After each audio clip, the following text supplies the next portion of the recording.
Welcome to Nitpicking Nerds, and it's time to talk about cards we changed our opinions on. It's Commander cards we got wrong.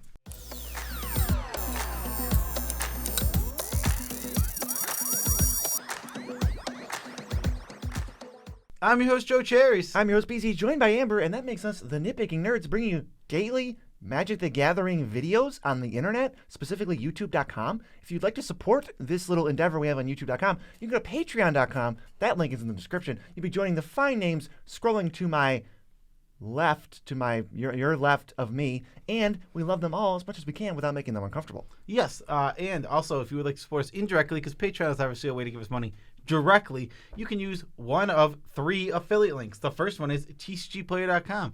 Go there, buy the Magic cards you were going to buy anyway at the exact same price, literally no upcharge at all, but you'll be supporting the Nitpicking Nerds and you'll get the cards you were going to spend money on anyway. There's also Dragon Shield. They have the best sleeves in the multiverse. Good sleeves. And those sleeves should be on every single one of your decks. If you order directly using our one of 2 affiliate links, which is the EU or the US link, depending on where you live, you'll get the sleeve shipped directly to your house, and the nerds will be supported. And if you're thinking, that's all fine and dandy, but what about cool shirts I could buy for 10% off? Well, there's a link in the description for that too, because it's IntoTheAM, the sponsor of this channel. We love their shirts. You love their shirts. So if you want to go buy them for a discount, you can use our link. And somewhere in this video, why don't you guess a timestamp right now, there will be an ad for Moxfield.com, the sponsor of this channel. You can't stop it, and you also can't predict it. So you better just try and fail. Also, happy birthday to everyone whose birthday is today, before we get into this video, which is right now. All right, let's get into this video. It's 10 cards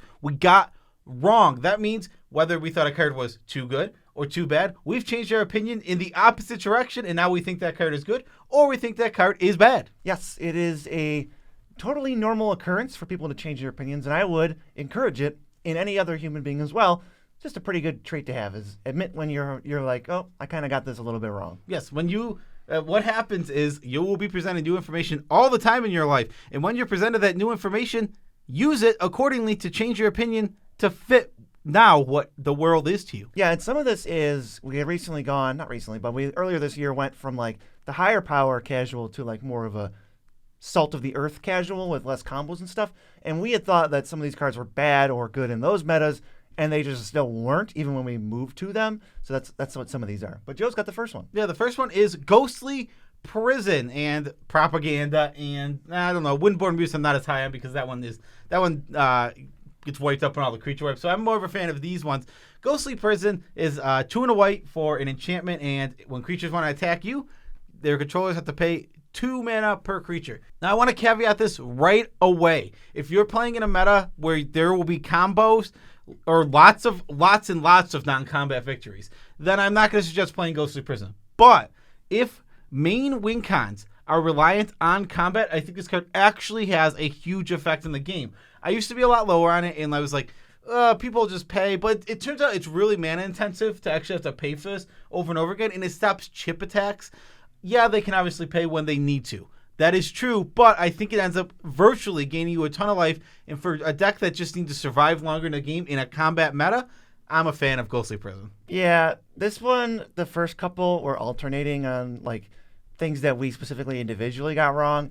I am like so not there yet. I think something happened where we split up at some event or something and I never saw the card, and then Joe saw the card like every game. I'm not going to complain or disagree too much, but I will say that I still pretty much hate it. I don't like purely defensive cards that don't really synergize, so I'm just gonna leave it at that. And yeah, I mean, higher on it. One thing I would say about Ghostly Prison is I would play it in a deck that has decent card advantage, because like BC said, it's a purely defensive card that doesn't advance your game plan necessarily. So playing it in a deck where you will have lots of extra cards, it makes it a lot better because you just need to pilfer it up so you can get your game plan going. Maybe we could save it for a other cards we disagree on video. Yeah, that would be a fair place to put it. What's next, BZ? It's my individual card that I kind of screwed up in my head. It's Goblin, anarchomancer. It's green-red for a 2/2, and your green and red spells cost 1 less. This card's amazing. It's like a staple in every Gruul deck, and sometimes 3 or 4 or 5 color decks too. I don't know what I missed on this. I think I just didn't make the connection that this is basically a medallion on a creature.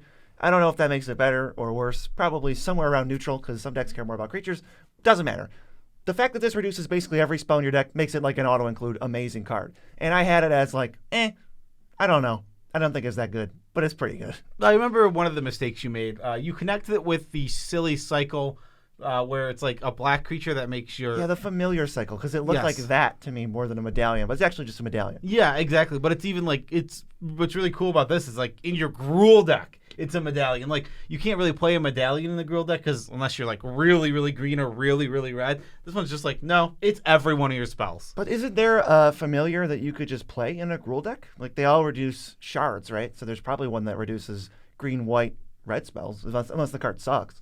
No, so that what they do is I don't remember which ones are which, but like it's a black one that reduces red and black spells. Right, that's what it is. Yeah, or red and blue spells. Like they're off a color. So you have they're to play in a shard, but one of the shard colors is them. Yes, exactly. They only reduce the other two. Yeah, exactly. So they just end up being like these cards that don't really fit that well, whereas Goblin Anarchomancer literally fits every single Gruul deck. Yeah, Goblin Anarchomancer. Don't sleep on that one like me. Don't be like me.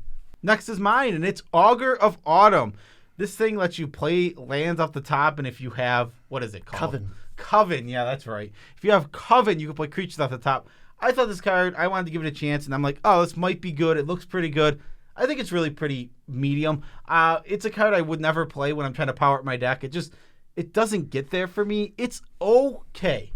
And that's it. You never really have room for an okay card. Yeah, exactly. You don't have room for okay cards when you're building a deck. Like, this is, if I made like 100 Gruul decks, I might play this in one.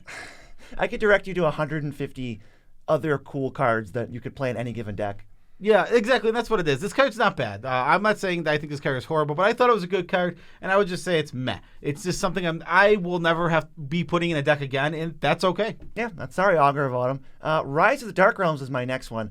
This one, I think, was a symptom of, we started at high power where like infinite combos were possible, not necessarily guaranteed, but I just didn't really think this was anything special in terms of the like big, splashy, game-ending spells. But now I think, especially when we're in the non-combo meta, this is a pretty good win condition. It kind of feels like the Black Expropriate where like games are just ending. And I know I'm like way behind on the curve. Everybody was saying this.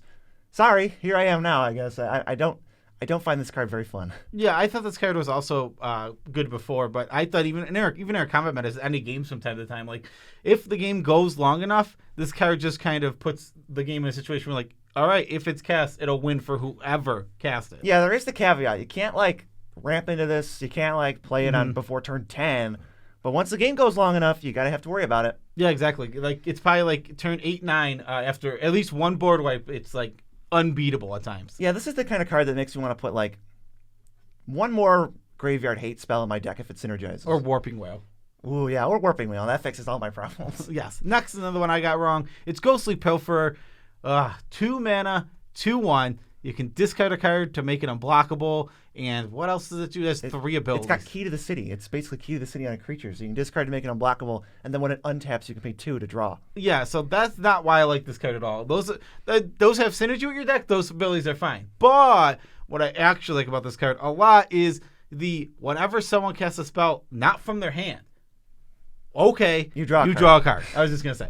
But yeah, you draw a card. This just ends up drawing you a ton of cards. Turns out everyone has access to a commander. There's tons of ways to cast spells. I have a Play from Exile deck that can just play a ton of stuff from Exile. Red has a ton of impulse draw overall. There's a million little things that will just be triggering this. And as soon as it draws you one card, done. It's great. Yeah, this one was for you individually. I kind of just started putting this in decks budget. I had an Oscar deck, non-budget things. I just love it. I love that. Very similar to Aerial Extortionist, which is also an amazing card. We're not wrong on that though. This one comes down early and can usually get in under commanders, and then you just feel great. Yeah, exactly. So this card, it just looks like nothing to me, and I thought the ability is like, it'll draw once in a while, but it's like, actually, if once it draws once, it's already good. And then you get a second card, and this is, 2 mana divination? Okay. Yeah, and then it just does more things to creature. It can become unblockable. It can loot cards, basically. It's pretty sweet. Get you the monarchy. Yeah, I love this thing. Next one is something we actually didn't get wrong. We've had it right the whole time, and it's Moxfield.com. We've been using Moxfield since as soon as we heard about it. Literally, someone said, try Moxfield. I'm like, all right. Went there, made some decks. I'm like, dang, this is super cool. And now we have like 150 decks with the most followed account in there. Go follow the Nitpicking Nerds on Moxfield to see all of our decks. I will say this wasn't necessarily one that we got wrong, but a lot of people are currently getting it way wrong and need to make the switch from X, redacted deck building website to Moxfield.com because you're not going to regret it. Too many tools, too easy to use, makes your decks better as a result. And you know what happens on the full moon? You get to toggle the laser eyes.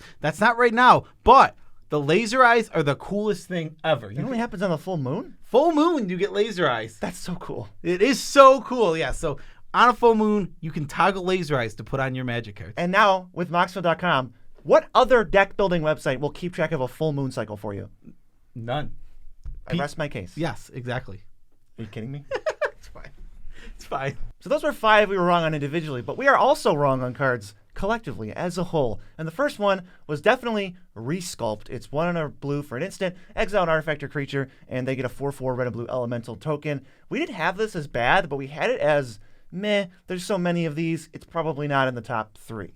Yeah, exactly. That's a great way to put it. It's just like, Pognify and, rapid hybridization and Reality Shift. We just weren't playing this card. They're all better, and this is like our 4th option. Why are we ever going to go to it? But I think it's my first option now. It's like number 1 or number 2. Yeah, out of those options, I think Resculpt is just that much better. I mean, the 4/4, not that relevant. It's only 1 more power than what you're giving away with Pognify. It's 2 more power than what you're giving away with Reality Shift, but you get an extra type, and obviously getting extra type is really good. I think that one of the main issues was we just came off a Raven form, and right in the next set was Resculpt, and it's looks like Raven form wasn't that good. Raven form stinks because it's a sorcery. Yeah. But this is an instant, and that is a huge difference. Yeah, the 1 mana, you also might think that makes a difference over Pognify, but it just turns out blue's not exactly running around destroying artifacts, so that's a nice thing to have. It is. To have a good spell for exiling artifacts, like I said, you have Raven form. There's a couple other ones, but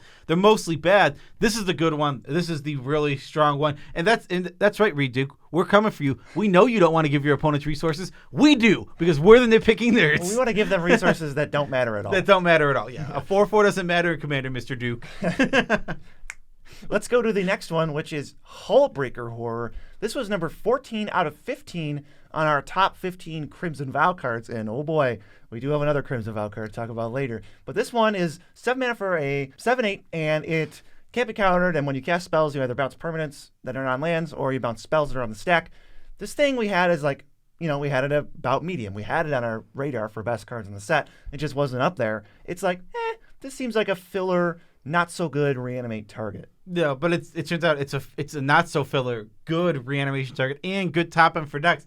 On top of all that, it does have flash. You didn't even mention that, but yes, this thing having flash just boosts it from to okay, now it's coming out at the end of whoever's turn. It's not being countered. If they're holding up any way to protect it, this card is ridiculous. They don't even have to hold up a way to protect it. They have to hold up something. 1 mana spell, a 0 mana spell. And they're protecting it because now you can just bounce it back to your own hand because this thing can target itself. Yeah, and I think it's not that hard for this to go infinite also, which is really weird. If you got a 0-drop and a 0-drop, or Soul Ring and a 0-drop, you go infinite. You just bounce them repeatedly and you can get infinite cast triggers or whatever. Yeah, they literally put this in the Horrors deck, and the Horrors deck went infinite because of it. Yeah, what did it have? Soul Ring and Wayfarer's Bauble maybe? It just didn't even matter. Soul Ring and something that costs 1 mana. Yeah, just like that. It's whoops. Yeah, exactly. So this card actually super strong, and we definitely overlooked it a bit. This is one that people were yelling at us in the comments saying it was a lot better. And we're I don't see it. And, well, we've seen it, and it's great. Well, one thing we do usually when we go, I don't see it, we test it.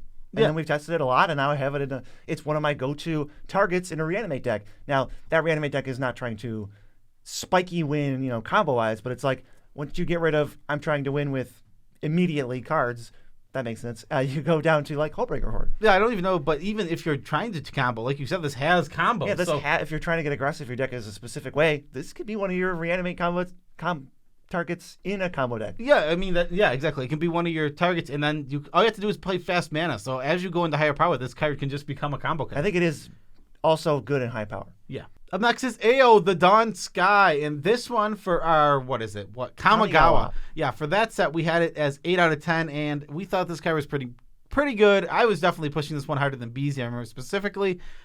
But I just think it's bad now. It looked good. It rebuilt your board state through a board wipe.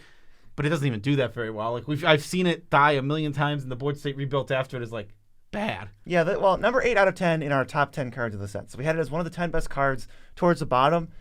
And I just oh man, I have played this card now, and I've seen it multiple times, and it looks like a complete fart every time. It never has done what it promises to do. I don't see the board state where they have this and they're like, put 2 counters on my things, and I'm like, uh-oh, that doesn't really happen. I haven't seen the board state where everything gets board wiped and they go, aha, I get to rebuild first, or I do that, and then it's just like, here's a 1/1. Here's Esper Sentinel. I think something super important about this is compared to the 2 good, like I guess the 3 really good ones is they're modal. The green, the black, and the red one are all modal at all times. This one, it has 2 modes, yes, obviously, but you don't really get options. Like you're never gonna do, if your board's filled with creatures, you're never gonna do the 1 mode, and if your board has no creatures, you're never gonna do the other mode. So you don't actually get a choice. Something like Atsushi is a choice. Do you need mana or do you need cards? Do you need to reanimate with Junji or do you need to make your opponent's discard? All of those are good after board wipe. Exactly. Good. These are choices. Do you want to make a giant creature that's equal to your lands, or do you want to tutor up 3 lands? These cards are good because you have choices. It gives you a lot more powerful. You don't get the choice with AO, and though I think it's not a bad Magic card, definitely, and by no stretch of the imagination, it's still a pushed Magic card from a new Magic set. Yeah. So we know it's pretty good, but I'm still avoiding it at this point, and I would not have put it in the top 10 nowadays. Yeah, it seems pretty bad in comparison to what we thought. So it's probably like, if we thought it was 7 out of 10 power-wise, I'm kind of on like 5 or 4. So I would put this in the pre-con power level deck. Yeah, it really feels like pre-con, and as soon as I'm upgrading a deck, I'm probably cutting this card now. It's a low synergy card. I mean, yeah, it has counters, but the problem with this thing is you want sack outlets, and what white deck is playing sack outlets? And +1/+1 counters. Maybe put this in your Takes a Karloff deck, maybe? Yeah, 2 of those is probably okay. Yeah, I mean, 4 counters is a lot. 4 counters is a lot. So, I mean, that's a huge pump. Yes. This next one, this was in a precon for Dungeons and Dragons, the original set, the precon for Sephiroth. This is Radiant Solar. Now, it's like 6 mana for a 3/6 flyer. You can discard it to gain 3 life and venture. But when it or another creature enters, you venture into the dungeon. This, I've coined a new phrase. It's the delayed blast fireball of a deck, where Joe built a deck with Delayed Blast Fireball in it, and it turns out that's the most annoying card in the deck. It's like a pushed precon card that ties the whole deck together perfectly. So I think this is that for the dungeon deck. It turns out Sephiroth is a pretty good deck, and I think at least 25% of that, the fact that I see that deck and it's always threatening, is this stupid card. I think this one might be more of a BZ because I don't have an opinion on Radiant Solar still. Like, I think it's a fine card and it's one of the best ways to venture in a dungeon. But also, I thought I remembered saying that when this came out, so I haven't really changed my opinion on this card. I'm kind of just in the same spot where it's like, it's good, it ventures well. I looked it up. We said it was in the top 5 ways to venture of all time. I think it's number 1. I don't think it's that close now. Okay. I think it's like the backbone of Sephiroth. I think if you Praetor's Grasp a Sephiroth deck and you take this, the deck plays like 10% worse. It's so annoying. This is why they take the 10-minute turns, the 15-minute turns, is because it just ends up cycling through the dungeon, and everything they do cycles through the dungeon, and I'm sick of it because it's too good. That's fair. All right, and last but not least, we inexcusably left Toxrill the Corrosive off of our Crimson Vow list, and I don't know what we were thinking. I think we just kind of missed how good this card really was. Maybe we pooped on it because it was Dimir. It's Dimir for no reason, which was silly, and it can't. To be fair, I'm glad it's Dimir. You see it a lot less because it is Dimir. This is true. Yeah, but this card is just insanely strong. It really is. It might be the best card from the set. It's one of the best cards. It's a better reanimation target than Hullbreaker Horror, and we just talked up Hullbreaker Horror like to the moon. We're gonna talk this card up. This card just wipes the board, controls the board. Now, is it fun? No, this is one of the least fun cards I've ever seen. Yeah. It literally is miserable if you cannot remove it. But by the time you go around the board, everything is -4/-4 on your opponent's side, and everything that died, well, guess what? You got a slug for that. And they cash in for cards. How wonderful. Why would they not? This is an absolute board controlling card. Amazing. Reanimate it. Literally, get it on the battlefield, cheat into play however you can, and you'll dominate games from that point. You'll be happy about it. Yeah, we cast a wider net with that. We had top 15, not top 10 from the set, and we still totally missed it.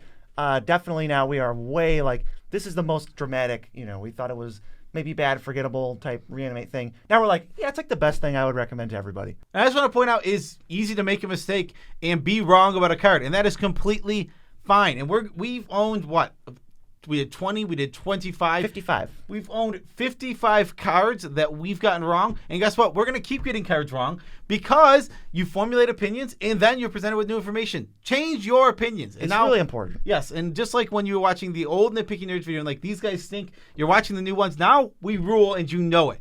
Or you think Toxrill sucks and you still think we stink. Yes, go check out this new video, or not this new video, this old video of us doing the same thing, talking about cards we got wrong. Except there'll be more cards we got wrong. Peace out, Tribe Scouts.